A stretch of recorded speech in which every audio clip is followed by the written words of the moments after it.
വേദിയിലും സദസ്സിലും ഉപവിഷ്ടരായിരിക്കുന്ന ബഹുമാന്യരെ, എൻ്റെ പ്രിയ സഹോദരൻ, നമ്മുടെ എല്ലാം പ്രിയപ്പെട്ട ടിനു ജോർജ് പാസ്റ്റർ, ദൈവത്തെ അറിയാനും കാണാനും ഭാഗ്യം ലഭിച്ച എൻ്റെ പ്രിയപ്പെട്ടവരെ, ഞാനൊരു പ്രസംഗം നടത്തുന്നതല്ല, എൻ്റെ അനുഭവ സാക്ഷ്യം. ജീവിതത്തിൽ ഒരുപാട് പ്രതിസന്ധികൾ ഉണ്ടാകാത്ത മനുഷ്യനല്ല.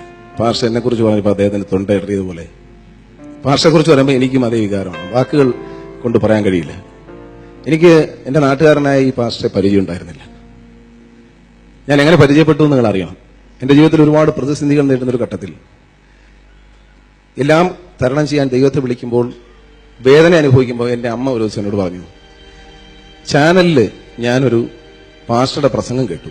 അപ്പൊ അമ്മ പറഞ്ഞു, നല്ല പ്രഭാഷണമാണ് ആ പാസ്റ്റർ, നീ ഒന്ന് കേൾക്കണം, മനസ്സിന് സമാധാനം കിട്ടും എന്ന് പറഞ്ഞു. അപ്പൊ എന്റെ സുഹൃത്ത് ഷാജി കൈലാസ് ആ സമയത്തുണ്ടായിരുന്നു അവിടെ, സംവിധായകൻ. അപ്പൊ ഷാജിയുടെ അമ്മ പറഞ്ഞു, ഷാജി ഈ പാസ്റ്ററുടെ ഫോൺ നമ്പർ ഒന്ന് സംഘടിപ്പിക്കണം. എന്റെ അമ്മ പറയാണ്, എനിക്ക് അദ്ദേഹത്തോട് സംസാരിക്കണം, കാണാനും ആഗ്രഹമുണ്ട് ഈ പാസ്റ്ററെ. അതുകൊണ്ട് ഷാജി ആ നമ്പർ സംഘടിച്ചു. അപ്പൊ ഷാജി പറഞ്ഞു, ഞാൻ സംഘടിപ്പിക്കാം. അങ്ങനെ കോട്ടയത്ത് ആരെയൊക്കെ വിളിച്ചു ചോദിച്ചിട്ട് ഷാജി എനിക്ക് അമ്മയ്ക്ക് നമ്പർ കൊടുക്കുന്നു, എനിക്കും തരുന്നു. അപ്പൊ എനിക്ക് വേണ്ടി ഷാജി കൈലാസ് ഒന്ന് ഡയൽ ചെയ്യണം ഈ ഫോണിലേക്ക്. അപ്പൊ അദ്ദേഹത്തിന്റെ കൂടെ ഇരിപ്പുണ്ട്. ഡയൽ ചെയ്യുമ്പോൾ പാസ്റ്റർ ഫോൺ എടുത്തു. പക്ഷെ പാസ്റ്റർ അന്ന് ഇവിടെയെങ്കിലും ഇല്ല, അരുണാചൽ പ്രദേശിൽ ഇങ്ങനെ യാത്ര ചെയ്തു. അപ്പൊ ഇടയ്ക്കിടയ്ക്ക് ഫോൺ കട്ടായി പോകും. അപ്പൊ പാസ്റ്റർ പറഞ്ഞു, ഞാൻ ഗണേഷ് കുമാറിനെ ഒന്ന് കാണണമെന്ന് ആഗ്രഹിച്ചിരിക്കുകയായിരുന്നു. ഒരു 2 മാസം മുമ്പേ ഞാൻ പത്തനാപുരത്തുള്ള ഒരു സുഹൃത്തിനോട് അദ്ദേഹത്തിന് എന്നെ ഒന്ന് കാണണം എന്ന് പറഞ്ഞിരുന്നു. അപ്പൊ ഞാൻ പറഞ്ഞു, എന്നോട് പറയാൻ പറ്റൂ. അദ്ദേഹത്തിന് പറയാൻ പറ്റിയില്ല, ഞങ്ങൾ തമ്മിൽ കാണാൻ പറ്റിയില്ല. പക്ഷെ പാസ്റ്റർ ഞാൻ വിളിക്കുമ്പോൾ പാസ്റ്റർ പറഞ്ഞു, ഒരു നിമിഷം വിഷമിക്കണ്ട, ഞാൻ ഫോണിലൂടെ ഒന്ന് പ്രാർത്ഥിക്കാം. അദ്ദേഹം ഫോണിലൂടെ പ്രാർത്ഥിച്ചിട്ട് കണ്ണു നിറഞ്ഞൊഴുകി. പക്ഷെ പിന്നീട് ഞാൻ പാസ്റ്ററെ വിളിക്കും, പാസ്റ്റർ എന്നെ വിളിക്കും. 2-3 ദിവസം പാസ്റ്റർ മടങ്ങി വന്നിട്ടില്ല. 2-3 ദിവസം എന്റെ മനസ്സിന്റെ ഭാരങ്ങളും വേദനകളുമായിട്ട് ഞാൻ കിടന്നു. ഇടയ്ക്കിടയ്ക്ക് രാത്രി 12 മണിക്കും 1 മണിക്കും പാസ്റ്റർ വിളിക്കും. ഞാൻ അങ്ങോട്ട് വിളിക്കും. ഉറക്കമൊഴിച്ച് അദ്ദേഹം എനിക്ക് വേണ്ടി പ്രാർത്ഥിച്ചു. പക്ഷെ എന്റെ ജീവിതത്തിൽ നടന്ന കാര്യങ്ങളെല്ലാം അത്ഭുതം എന്ന് പറയട്ടെ. ഈ സഹോദരൻ എല്ലാ കാര്യങ്ങളും യേശു പറഞ്ഞു അദ്ദേഹത്തോട്, എല്ലാം അദ്ദേഹം എന്നോടും പറഞ്ഞു. നിങ്ങൾക്കും ആർക്കും അറിയാത്ത, എന്നെ കൊല്ലാൻ എന്റെ ചോര കുടിക്കാൻ നടക്കുന്നവർക്കും അറിയാത്ത ജീവിത കാര്യങ്ങൾ, വ്യക്തി ജീവിതത്തിലെ കാര്യങ്ങൾ പോലും അദ്ദേഹം എന്നോട് പറഞ്ഞു. എന്നെ പല ഘട്ടങ്ങളിലും, വളരെ പ്രതിസന്ധിയുള്ള ഘട്ടങ്ങളിൽ തരണം ചെയ്യാൻ ഒരുപക്ഷെ യേശുവിന്റെ പ്രാർത്ഥന എനിക്ക് ഫലം ചെയ്തിട്ടുണ്ട്. ഞാനത് പറയുമ്പോൾ നാളെ ഏതെങ്കിലും ചാനൽ എടുത്തുകൊണ്ട് പോയിട്ട് വികട കവിയൊക്കെ ആയിട്ട് ഇടും. അതിലെനിക്ക് എനിക്ക് വിഷമമൊന്നുമില്ല, അതൊന്നും ഞാൻ അത്ര കാര്യമാക്കിയിട്ടില്ല. പക്ഷേ സത്യം എവിടെയും പറയാതിരിക്കാൻ പറ്റൂല. യേശു ദൈവമാണ്. ആ ദൈവത്തെ എന്റെ അമ്മ എനിക്ക് വളരെ ചെറുപ്പത്തിൽ പറഞ്ഞു തന്നു. പക്ഷേ നമ്മോടൊപ്പം ജീവിക്കുന്ന യേശുവിനെ എനിക്ക് പാസ്റ്റർ കാണിച്ചു തന്നു. കൂടുതലൊന്നും പറയുന്നില്ല. ഒരുപാട് ജീവകാരുണ്യ പ്രവർത്തനങ്ങൾ ചെയ്തതായി നമ്മളിവിടെ ഈ ഷോർട്ട് ഫിലിമിൽ നമ്മൾ കണ്ടു. ഇനി ഒരുപാട് ചെയ്യാനുണ്ട്. വിവാഹ സഹായം, ആശുപത്രിയിലെ സഹായങ്ങൾ, അതിനുള്ള ആംബുലൻസ് സൗകര്യങ്ങൾ, ഇതെല്ലാം ഉണ്ടാക്കുക. ഇതെല്ലാം ഉണ്ടാക്കുമ്പോഴും ദൈവത്തിന്റെ നിർദ്ദേശപ്രകാരമാണ് ഈ ദൈവദാസൻ ഇത് നമ്മളെ കൊണ്ടുതെല്ലാം ചെയ്യിക്കുന്നത്. ഇതിൽ നിങ്ങളെല്ലാം വലിയ പന്തലിട്ടു. ഈ സുവിശേഷം ഇവിടെ നടക്കുമ്പോൾ നിങ്ങളെല്ലാം അതിൽ പങ്കാളികളാണ്. നിങ്ങളുടെ എളിയ സംഭാവനകളാണ് ഈ ചാരിറ്റി ആയിട്ട് പോയത്. ബഹുമാനപ്പെട്ട MLA ഐഷാപ്പറ്റി പറഞ്ഞ പോലെ, ഒരു പെണ്ണാണെങ്കിലും ആണെങ്കിലും സഹായിക്കാൻ പോയാൽ ഇന്നത്തെ കാലത്ത് മോശമാണ്, അത് കുഴപ്പത്തിൽ ചാടും. അത് ഒരു വനിതാ MLA ആണെന്ന് പറഞ്ഞു, ഒരു പെൺകുട്ടിയാണ് സഹായിക്കുന്നതെങ്കിൽ അവന്റെ കാര്യം പോക്കില്ല. അതുകൊണ്ട് അത്തരം സഹായങ്ങളൊക്കെ നിർത്തിയിട്ട് പാസ്റ്റർ കൂടെ കൂടുക, നമുക്ക് പറ്റുന്ന സഹായം അർഹിക്കുന്നവരുടെ കയ്യിലേക്ക് എത്തിച്ചു കൊടുക്കാൻ അതൊരു മാർഗമാക്കുക. നേരിട്ട് സഹായിക്കാൻ പോയാൽ അത് പിന്നെ വേദനയ്ക്കിടവരും, ദുഃഖത്തിനിടവരും. അതെല്ലാം മാറണം. ഒരുപാട് സഹായങ്ങൾ ചെയ്യുന്ന നമ്മൾ ദൈവത്തെ അറിയണം, ദൈവത്തിനോട് ജീവിക്കണം. ഞാൻ ഒരു വാക്യം പറയുന്നത്, എനിക്ക് ചുറ്റും നിങ്ങൾക്കും അനുഭവപ്പെടുന്ന ഒരു കാര്യമാണ്. ഞാൻ ഈ ദൈവദാസനെ കുറിച്ച് ഞാൻ പറഞ്ഞു, ടിനു ജോർജ് എന്റെ സഹോദരനാണ്. ഞാൻ മിക്കവാറും ദിവസങ്ങൾ നിങ്ങൾ സംസാരിക്കാറുണ്ട്. എത്ര വിഷമമുണ്ടെങ്കിലും സന്തോഷമാണെങ്കിലും ഞാൻ ആദ്യം പറയുന്ന പാസ്റ്ററോടാണ്. ഞങ്ങൾ തമ്മിൽ എപ്പോഴും എല്ലാ കാര്യങ്ങളും, എന്റെ എല്ലാ സംശയങ്ങളും ഞാൻ ചോദിക്കും. അദ്ദേഹം എന്നെ ബൈബിൾ വായിക്കാൻ പഠിപ്പിച്ചു. എവിടൊക്കെ വായിക്കണമെന്ന് പറഞ്ഞു തന്നു, എന്തൊക്കെ കേൾക്കണം, നമ്മുടെ ചോദ്യങ്ങളുടെ ഉത്തരം ഓരോന്നും ഏത് പേജിൽ എന്ന് എനിക്ക് ഫോണിൽ SMS അയച്ചു തരും. ഞാൻ ചോദിക്കുന്ന ചോദ്യത്തിന്റെ ഉത്തരം ഒരിക്കലും എനിക്ക് പറഞ്ഞു തന്നത് പാസ്റ്ററല്ല, ദൈവം പാസ്റ്ററിലൂടെ, ദൈവദാസനിലൂടെ നമ്മളോട് പറയിക്കുകയാണ്.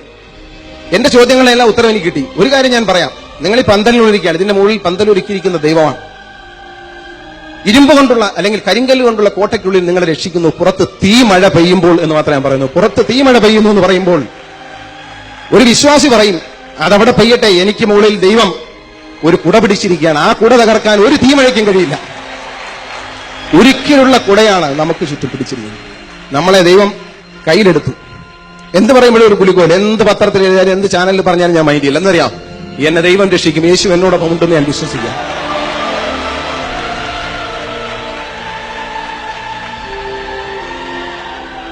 എന്റെ തലയ്ക്ക് മേളിൽ ഉയർന്നു നിന്ന് ദൈവം എന്റെ നെറ്റിയിൽ തൊടുന്നത് എനിക്ക് കാണാം.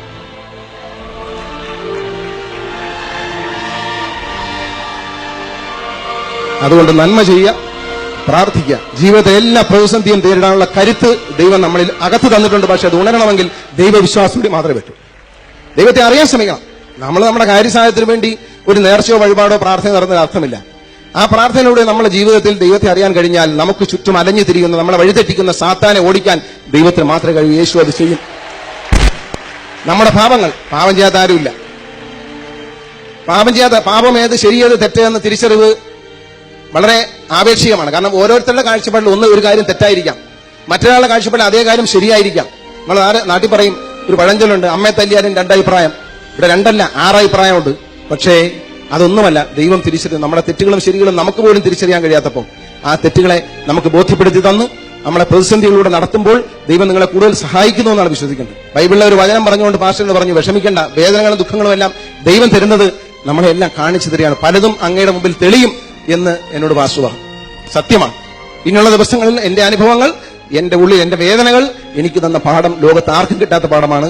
അതിനെ ഞാൻ ദൈവത്തോട് സ്തുതിക്കുന്നു, നന്ദി പറയുന്നു ഭയങ്കരമായിട്ട്. കാരണം വെച്ചാൽ ഒരാളെ മാറ്റാൻ, മനസ്സിലുള്ള നമ്മുടെ ധാരണകളെ മാറ്റിമറിക്കാൻ കഴിയുന്ന ശക്തിയാണ് ദൈവം. തീർച്ചയായിട്ടും ദൈവം നമ്മോടൊപ്പം ജീവിക്കുന്നു. ക്രൂശിതനായി നമ്മൾക്ക് വേണ്ടി ഈ സമൂഹത്തിൽ ജീവിക്കുന്ന, നമുക്ക് മുൻപും പിൻപും ഇപ്പോഴും ഇനി ജീവിക്കാൻ പോകുന്നവരുമായ മനുഷ്യന്റെ പാപങ്ങളെ ഏറ്റുവാങ്ങിക്കൊണ്ട് ക്രൂശിലേക്ക് പോയ യേശു 3-ാം നാൾ ഉഴുത്തെഴുന്നേറ്റ് സ്വർഗത്തിലേക്ക് പോവുകയല്ല, നമ്മുടെ ഇടയിലേക്ക് ഇറങ്ങി വന്നു എന്നതാണ് സത്യം. നമ്മുടെ പാസ്റ്റർ സഭ പറയുന്നു ദൈവം ജീവിക്കുന്നു എന്നാണ്. ദൈവം നമ്മളിവിടെ ജീവിക്കുന്നുണ്ട്. പക്ഷെ നമുക്ക് അറിഞ്ഞുകൂടാ. നമ്മളിങ്ങനെ ദൈവത്തിന്റെ പുറത്ത് തട്ടിയിട്ട് ഇങ്ങനെ പോവുകയാണ്, അറിയുന്നില്ല. വളരെ വേഗത്തിൽ നമ്മൾ മുന്നോട്ട് പോകുമ്പോൾ ദൈവത്തെ തട്ടി മാറ്റും. കാരണം നമ്മുടെ മുമ്പിൽ സാത്താൻ മാടി വിളിക്കുകയാണ്, ഓടുകയാണ് നമ്മളോട്ട്. ആ ഓട്ടം നിർത്തി അടുത്തു നിൽക്കുന്ന ദൈവത്തെ അറിയുക, ആ ദൈവത്തെ സ്പർശിക്കുക. ദൈവത്തിന്റെ സ്പർശനമേക്കാനുള്ള ഭാഗ്യമാണ് ഈ സുവിശേഷം. ഒരുപാട് ചാരിറ്റി ചെയ്യുന്നു, അനേകമായിരം. നമ്മൾ കണ്ടു വിവിധ രാജ്യങ്ങളിൽ, അമേരിക്കയിൽ ഒരു പൊതുപരിപാടി വെച്ചാൽ പോലും ഇത്ര ആൾ കൂടില്ല. പക്ഷേ പാസ്റ്റർ പ്രഭാഷണം കേൾക്കാൻ ഇത്രയധികം ആളുകളുണ്ടെങ്കിൽ, ദൈവത്തിന്റെ വഴിയിലേക്ക് വരാൻ അവർക്ക് അവസരമുണ്ടെങ്കിൽ, നമ്മളെ തിരിച്ചറിയാൻ നമുക്ക് ദൈവം അവസരം തരും. നമ്മളെ തിരിച്ചറിഞ്ഞാൽ മതി. നമ്മളെ തിരിച്ചറിഞ്ഞാൽ ലോകത്തെ ഏത് പ്രതിസന്ധിയും, ഏത് ആരോപണങ്ങളെയും, ഏത് ആക്രമണത്തെയും നേരിടാൻ ദൈവമെന്ന ശക്തി കഴിയും. നമ്മുടെ ഒപ്പമുണ്ട്. ഞാൻ ഒരിക്കൽ കൂടി പറയുന്നു, നിങ്ങളുടെയും എന്റെയും ശരീരത്തിൽ സ്പർശിച്ചിരിക്കുന്ന ദൈവം നമ്മുടെ രക്ഷകനാണ്. ആ യേശു നമ്മളെ രക്ഷിക്കും, ഒരു സംശയമില്ല. ഇത് പറയാൻ ഞാൻ ഭാഷനെ വിളിച്ചവൻ പറഞ്ഞു, ഭാഷ പ്രസംഗം നന്നായി, ഒരു പ്രസംഗം. ഞാൻ പറഞ്ഞ പ്രസംഗമൊന്നുമില്ല, എന്റെ ജീവിതം തുറന്നു വയ്ക്കാം. ഗണേഷ് കുമാറിന് ഒളിക്കാനൊന്നുള്ള ആളല്ല, എല്ലാം തുറന്നു വയ്ക്കുന്ന ആളാണ്. അതുകൊണ്ട് എന്റെ ശത്രുക്കൾക്ക് സന്തോഷമാണ്. കാരണം അതെടുത്ത് സമ്മാനമാണല്ലോ. എനിക്ക് വിഷമമില്ല, എനിക്ക് ശത്രുതയില്ല ആരോടും. ജീവിതത്തിൽ ആരോടും ശത്രുതയില്ല, എല്ലാവരോടും സ്നേഹമുള്ളൂ. ഇന്നുവരെ ഞാൻ ശത്രുത കാണിച്ചു എന്ന് ഒരാളും പറയില്ല. നിങ്ങൾക്ക് അന്വേഷിക്കാം, എവിടെ വേണമെങ്കിലും. ഞാൻ പക വീട്ടി എന്നൊരാളും ലോകത്ത് പറയില്ല. അതിനൊന്നുള്ള അർഹതയുള്ളവരല്ല നമ്മൾ. മറ്റുള്ളവരോട് പക വീട്ടാനും പ്രതികാരം ചെയ്യാനെന്നുള്ള അവകാശവും അവസ്ഥയും നമ്മൾക്കില്ല. അതെല്ലാം ദൈവത്തിങ്കൽ സമർപ്പിച്ച് നമ്മുടെ ജോലി ചെയ്യുക എന്നുള്ളത്. നമ്മൾ നമ്മുടെ ജോലി ചെയ്ത് പോവുക. മറ്റുള്ളവർ എന്തുവേണോ പറയട്ടെ. ഞാൻ പറഞ്ഞല്ലോ, പുറത്ത് തീമഴ പെയ്യുമ്പോഴും അകത്ത് ദൈവം നൽകിയ കുടക്കീഴിൽ, ദൈവം തീർത്ത ഒരു പന്തലിനുള്ളിൽ ഇരുന്നു കൊണ്ട് നമുക്ക് ദൈവത്തെ പ്രാർത്ഥിക്കാം. ഒരു ആപത്തും നമ്മളെ സമീപിക്കില്ല. ജീവിതത്തിൽ പ്രതിസന്ധിയില്ലാത്ത മനുഷ്യനില്ല, വേദനകളില്ലാത്ത മനുഷ്യനില്ല, തെറ്റുകൾ ചെയ്യാത്ത മനുഷ്യനില്ല. അതുകൊണ്ട് നമ്മൾ ചെയ്തതെല്ലാം നല്ലതും ചീത്തയും ദൈവത്തെ സമർപ്പിച്ചു. ഇന്നിവിടെ നടത്തുന്ന ചാരിറ്റിയിൽ നിങ്ങൾ നൽകുന്നതെല്ലാം, ഇവിടെ അധ്യക്ഷൻ പറഞ്ഞു, ദൈവത്തിന് കടം കൊടുക്കാനൊരു അവസരം നമുക്ക് ദൈവം തന്നിരിക്കുക. നീ എനിക്ക് കുറച്ച് കടം താ. എങ്ങനെ? ഈ പാവങ്ങളായ നിർധനരെ സഹായിച്ചുകൊണ്ട് നീ എനിക്ക് കുറച്ച് പൈസ, നിങ്ങൾക്ക് പലിശയും കൂട്ടുപലിശയും ബ്ലേഡ് പലിശയും ചേർത്ത് നിന്റെ നന്മയ്ക്ക് ഞാൻ തിരിച്ചു നൽകും എന്നാണ് ആ സന്ദേശത്തിന്റെ അർത്ഥം. തീർച്ചയായിട്ടും നമ്മളിന്ന് ചെയ്യുന്നത് ഈ ചാരിറ്റി, ഇവിടെ നടന്ന ഓരോ ചാരിറ്റിയും അത് ടിനു ജോർജ് പാസ്റ്ററുടെ നേതൃത്വത്തിലാണ് നടക്കുന്നെങ്കിലും അതിനുവേണ്ടി പ്രവർത്തിക്കുന്നവരാണ് നിങ്ങൾ ഓരോരുത്തരും. നമ്മൾ ഓരോരുത്തരും ചെയ്യുന്ന സംഭാവനകൾ, ചെയ്യുന്ന സഹകരണം, അതിനെല്ലാം സമ്മാനം ദൈവം വാങ്ങുന്ന പണം, ആ സഹായം, ദൈവം സ്വീകരിക്കുന്ന കടം, അത് പലിശയും പലിശയുടെ പലിശയും കൂട്ടുപലിശയും ചേർത്ത് ലോകത്തില്ലാത്ത പലിശയ്ക്ക് അദ്ദേഹം നിങ്ങൾക്ക് നന്മയായി തന്നെ തിരിച്ചു നൽകും. അതിനുവേണ്ടി നമുക്ക് പ്രാർത്ഥിക്കാം. എന്നെ ഈ ചടങ്ങിൽ സംബന്ധിക്കാൻ ക്ഷണിച്ച പാസ്റ്ററോടും സഭയുടെ എല്ലാ ആൾക്കാരോടുള്ള ഹൃദയം നിറഞ്ഞ നന്ദിയും സ്നേഹവും പങ്കുവയ്ക്കാൻ ഇനിയും ഞാൻ വരും. ഞാൻ യേശുവിൽ വിശ്വസിക്കുന്നു, ദൈവത്തിൽ വിശ്വസിക്കുന്നു, അതിൽ ഞാൻ അഭിമാനം കൊള്ളുന്നു.